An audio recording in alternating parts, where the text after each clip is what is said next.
Alright, today we've had a lot of problems with getting started with our paint program and understanding how to do the saving process, and also not quite understanding all of the different features of paint. So today we're going to be doing taking a day off of our paint program, off your individual projects, and do a just kind of like a tutorial so that you can kind of learn the different steps for your project. So what you're going to be starting off with is getting a different picture. I want you to review how to get a different picture. So I'm going to go to Google Images and I'm going to type in nature. So I'm going to, for step number 1, you're going to be looking at some nature images and trying to figure out a photo that you think you can work with here. So I'm going to be starting off with a photo of nature, and I like this one. Now there's a couple of different things you can do. You can go to visit image and make sure that it is the best quality image that you can possibly make. So this one is really nice. You can go to copy image or save image.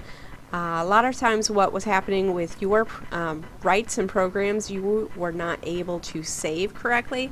So what I had you do is to drag that over to the desktop, and I've already done that one time, so I'm going to copy and replace that. This is my Nature 5. Now what I can do is I need to go over and I need to save that. When I save it in a folder. You were to make a folder, a new folder called animation. And for my nature, nature, I already went ahead, and this is the second time that I've done this, so I've already titled it Nature 1. So that's already there. An easy way to do this is I just take this and I drag it over and drop it in there, and you can see that it is already saved. So it's saved for me. If you need to rename it, just click and rename this. So this is, I'm going to go ahead and just title this Nature. And I see that I already have that on there, so it's going to ask me, do I want to replace it? And go ahead and say yes on this one. Alright, so now what you're ready to do is to go ahead and start using that paint program, and we're going to review how to do some things that you probably have not done in paint before. So I'm going to start off with opening up that paint program. So if it does not come up for you, go ahead and type that in. So here's what I'm going to do. I'm going to make this full screen for the moment, and I'm going to open, and when I open this I want that nature, so I wanted just the original nature one. I'm going to open this. Now what I'm going to do is I want to view this so that it's a little bit smaller. I don't need it so zoomed in. This is a much more appropriate size for me to work with. Now what I want is a second paint program. So I'm going to go ahead and slide this one over to the side, and it takes up half my screen. Now what I'm going to do is I want paint program, another project of paint opened up.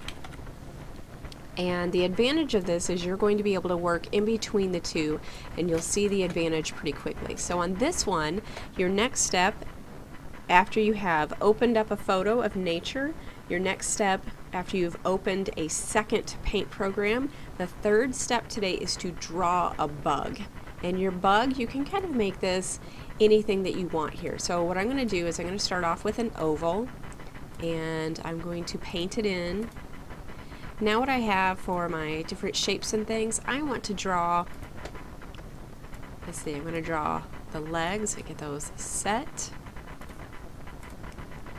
and here's my legs.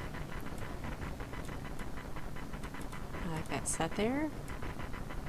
And this is going to be my spider, my third one. And I want this down here a little bit more. Alright, now I really like what I have here. I like this side of my spider. So what I'm going to do is I'm going to select half of it. Then what I'm going to be doing after I select half of it, I'm going to copy this and I'm going to paste it, so that whenever I paste it, you can see that I have this second, I have a duplicate here. That's not going to do me any good until I am going to be able to change my subject here. So I'm going to go to rotating it, and I'm going to flip it horizontal. So I only had to draw those legs only once, and I'm getting it exactly the same here. So the advantage of that is if you've ever tried to draw a heart and you're getting it, you always get it too big, this is your advantage. You don't have to draw the other half of a heart, the other half of your bug. You don't even have to draw, think of if you get an arm drawn correctly, on, let's say, a person, then just go ahead and copy it and flip it so that you can use that same arm on the other side. Alright, now what we're going to be doing is we're going to be taking and copying this bug, and we're going to be putting it onto your picture. So I'm going to go to my Home tab for my clipboard. I'm going to go ahead and paste in my bug. Now here's a huge problem with my bug. So this is step number, copy and pasting it to your nature scene was number 4. Number 5 is to remove the color of the bug. So when I remove the color of the bug, what I'm going to need to do is I go back to image, and down here there's a transparent selection. You need to have that on so that you can see where your bug is. Now I have a little bit of a problem here with this bug because my bug isn't very visible in some of my backgrounds. So I'm going to go through and I'm going to kind of fix this. This is step number 6. You are going to be using your color picker today. My color picker is this tool right here. And I'm going to pick a little bit of this green. And I'm going to kind of paint some of my green so that it shows up a little bit brighter, and you can adjust your size so that if you want to make this a little bit bigger.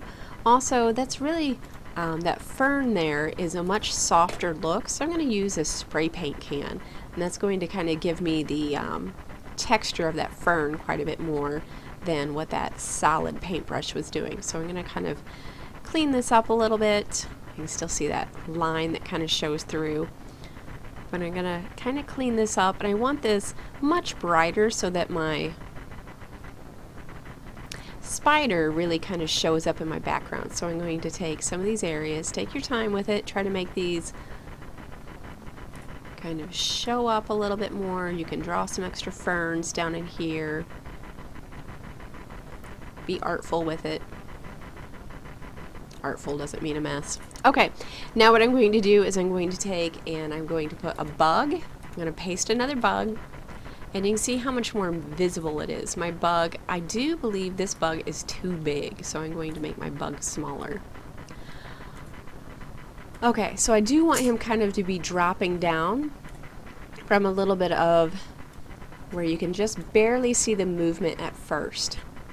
So I'm going to go ahead and go to File, Save As, and I'm going to make this Nature 1. It's going to ask me to, since I've already done this, I'm going to say yes. My next one, I'm going to undo that, and I'm going to put my bug back in. Same place, just a little slightly lower. So now what I'm going to do is I'm going to go ahead and go back to File, Save As, and I'm going to go to Nature 2. Now, as you can tell, it's going to come, it's going to kind of be a little bit of an issue being able to see where your bug is from one time to the next. So it's going to look a little jumpy. Something that you can do that's really going to help you with your vision and making it not so jumpy is if you go to the view, you can go to grid lines, you can put some rulers in here.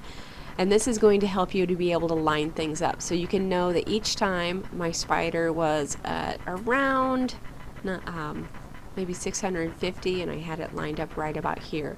These rulers and lines are not going to be in your final project. They are only there to make sure that you have know where you're lining things up at. That's just kind of a practice for you. So you're going to go ahead and go to 3. Keep on saving and moving ever so slightly, and then after you're finished with that, we're going to be taking all of these and timing them together. That'll be on our next tutorial.